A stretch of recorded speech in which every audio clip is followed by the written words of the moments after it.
ng SIPAS lead group ng Lead na Tama. Ang Lead na Tama is to lead with exemplary accounting discipline, a national agenda with transparency, accountability, monitoring anywhere. Ang sinasabi ko, kung talagang baka mamaya maging trilyonis na ang mga ang mga korupsyon ngayon nasa bilyonis, no? Ang tanong, kung wala talagang paraan na maibsan ang korupsyon sa Pilipinas, sa gobyerno ng Pilipinas, siguro dapat lang mag-create na lang tayo ng bagong departamento o bagong opisina. Kung mayroong Department of Budget and Management, gagawa na lang tayo ng Corruption Management. Department of Corruption Management. Bakit? Para mayroon ng titingin mula paglabas sa General Appropriations Act kung ano-ano ang mga pupuntang, mga pundo, mga proyekto na yan ay may mag-monitor at malalaman, makukontrol natin. Naalala ko nga, sinasabi ni PRRD noon nung miniting kami mga lahat ng mayors doon sa Malacanang. Sabi niya, pwede ba kayo moderate lang hanggang 10% lang. Nagulat na ako kasi hindi ko na-experience yun 10% mas mababa ganun pala, kaya nagkalabitan kami ng mga mayor. Sabi, naku, hindi pwede sa akin yan kasi mababa masyadong 10%. Alam nyo, bakit sinasabi ni PRRD yun? Ibig sabihin, kung pwede ma-manage na ang korupsyon. Ang ibig sabihin, huwag naman yung nangyayari ngayon. May mga proyektong hindi nakikita, may mga proyektong mga substandard, may mga proyektong kalahati na kukurap. Diyos ko por santo. Kaya dapat siguro ay i-manage na ang korupsyon. Papayag ba kayo? Papayag ba kayo? Bakit hindi? Kaysa mangyayari, nagtago-taguan na lang, mapalitaan na lang natin, at ang pinaka-auditor natin ngayon, sino? Sino ang pinaka-auditor natin? Congress! Kongreso! Ito po, hindi ang Commission on Audit. Okay, tama din yan, pero ang pinakamagaling na auditor ngayon, ano? Si Mr. Climate Change.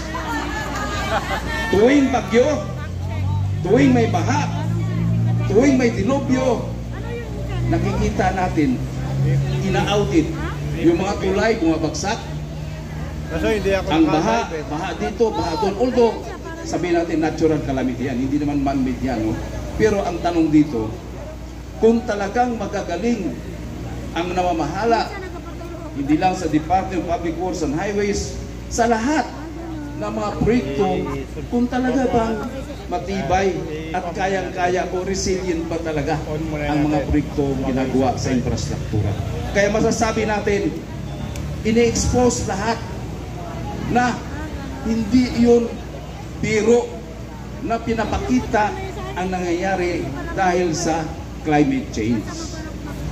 At hindi na nga climate change meron ng congressional audit. Kaya nga sabi ko, kung gano'n na lang, kung hindi kaya mag-Department of Corruption Management, gagawa na lang tayo ng panibago. Kuha din, kuha. Pero under na siya ng Kongreso. Kasi yun na nga ang nangyayari ngayon. Again, balikan ko. Saan nag-ugat ito at mangyayari na naman? Baka mangyayari. Hindi naman natin pinagdasal pero mukhang mangyayari. Mukhang mangyayari. Mangyayari bang mangyayari? Gusto ba natin nangyayari nung mangyari? So, may dating presidente na napalitan ng vice president? Gusto pa rin natin mangyari yung dating presidente na palayas noong 1986? History repeat itself! Yes! History will repeat itself. Kung walang pagbabago. Kaya nga, na saan ang pagbabago.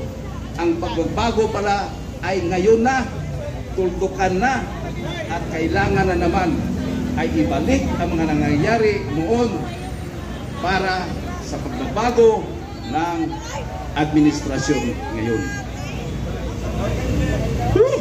Nakakapagod, no? Pero maganda ito. Nanawagan po ako sa lahat. Way back 1986. Way back 1986. Isang radio station lang ang naririnig natin noon. At nung nanawagan noon, si Cardinal Sin, halos wala pang tao noon sa Krami at saka sa Aguinaldo.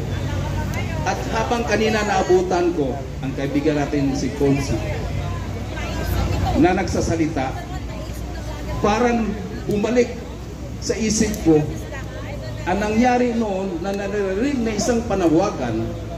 Ang sinasabi lang noon ni Cardinal Sin, sabi niya, ang puspuro na nag-iisa lang ay walang magawa. Pero kung ang puspuro na nasa kahon at puno-puno at sisindihan mo, sigurado mayroong masusunog. Pero kung isa lang, medyo mahirap. Kaya noong panahon na yon, kahit ang asawa ko noon ay kabuhanan na ng mga anak siya, at dinala ko ang association ng tricycle operators and drivers, 5 kaming mahigit mula Paranaque, dilakad namin yan paputang EDSA sa Krami that time. Bata pa rin kasi ako noon, 28 anyos lang ako noon. At nakita ko, pagdating doon, wala, hindi na namin masasabi kung taga saan, ang dami-dami. Kaya sabi ko, kung nangyari noon, na ang population noon medyo hindi pa masyado marami kumpara sa ngayon, no? More than 30 years ago. So ibig sabihin, kung mangyayari din dito ngayon, nako, Diyos ko por santo, sana magising na, sana may tapang na, may talino, may kaisog o kaalam. Magtinabangay kita, Visayas o Mindanao. Tinood yun! Magtulungan tayo, Luzon. Magbayanihan na, now na. Maraming salamat po. Maraming salamat po, Mayor.